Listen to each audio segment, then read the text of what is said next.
औज़ुबिल्लाहिमिनश्शैतानिर्रजीम बिस्मिल्लाहिर्रहमानिर्रहीम। अस्सलाम वालेकुम डियर स्टूडेंट्स। तो आज हम रदरफोर्ड की एटॉमिक थ्योरी को एक्सटेंड कर रहे हैं, जो हमने छोड़ दिया था मेन पॉइंट्स पर, तो वो आज हम पढ़ेंगे।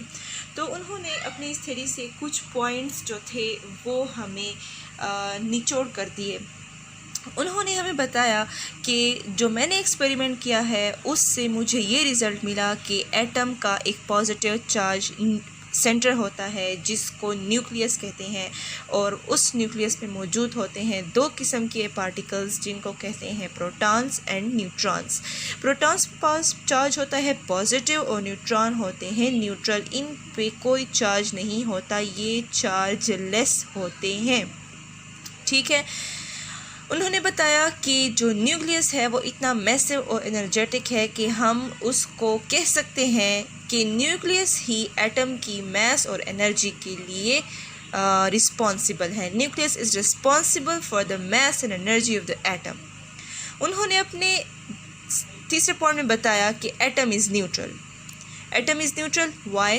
Because number of electrons are equal to number of protons, और ये हमेशा से ही ऐसा होगा। किसी भी एलिमेंट में आप देखें तो हर जो एटम होगा वो क्या होगा? न्यूट्रल होगा। उसके इलेक्ट्रॉन्स की तादाद बराबर होगी उसके प्रोटॉन्स की तादाद के। हाँ, न्यूट्रॉन्स की तादाद जो होती है, तो हर एक, इससे ये पता चलता है कि हर एक एटम जो है इनिशियली क्या होता है? न्यूट्रल होता है, जब तक उसे एक्सटर्नल फोर्सेस डिस्टर्ब नहीं करते। ठीक है।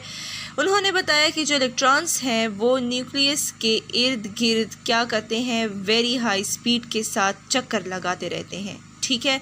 बहुत ही हाई स्पीड के साथ क्या करते हैं? रेवोल्यूशन कर रहे होते हैं। और आपको पता होना चाहिए कि जब कोई बॉडी सर्कल में मूव करती है, ठीक है, तो उसको सर्कल में घुमाने के लिए भी एक फोर्स मौजूद होती है जिसे हम सेंट्रीपिटल फोर्स कहते हैं।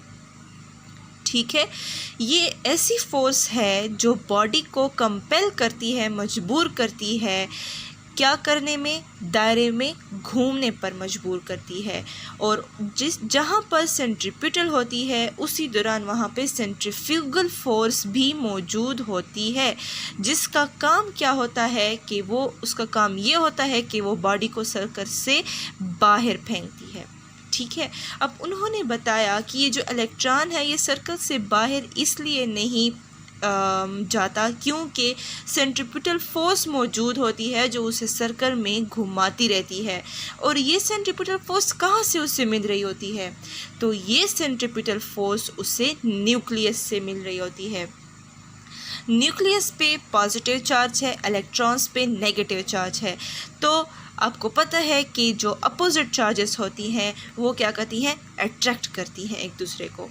तो यही वजह है कि ये जो पॉजिटिव सेंटर है ये इन इलेक्ट्रॉन्स को होल्ड किए रखता है।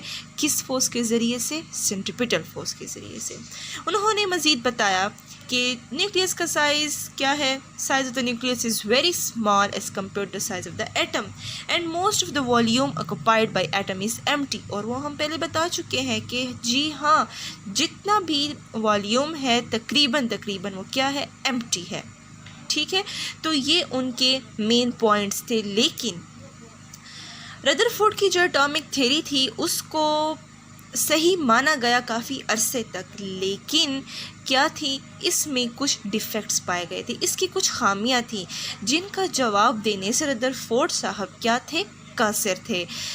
इनकी जो थ्योरी थी इसमें स्लाइट मॉडिफिकेशन की ज़रूरत थी, लेकिन वो ये नहीं कर पाए। उसको करने के लिए कौन आए हमारे पास? नेक्स्ट जो साइंटिस्ट हैं उनका नाम है नील बोहर, और उन्होंने ये कारनामा सर अंजाम दिया कि उन्होंने इनकी थ्योरी को क्या किया? बिल्कुल ही फिर परफेक्ट बना दिया। इनके अगेंस्ट जो ऑब्जेक्शंस अराइज हुई थी जिनका जवाब देने से रदरफोर्ड जो थे कासिर थे, उनका जवाब किसने एक्सप्लेन किया? नील बोहर ने एक्सप्लेन किया। तो नेक्स्ट वीडियो लेक्चर में हम रिकॉर्ड करेंगे कि वो ड्रॉबैक्स क्या थे।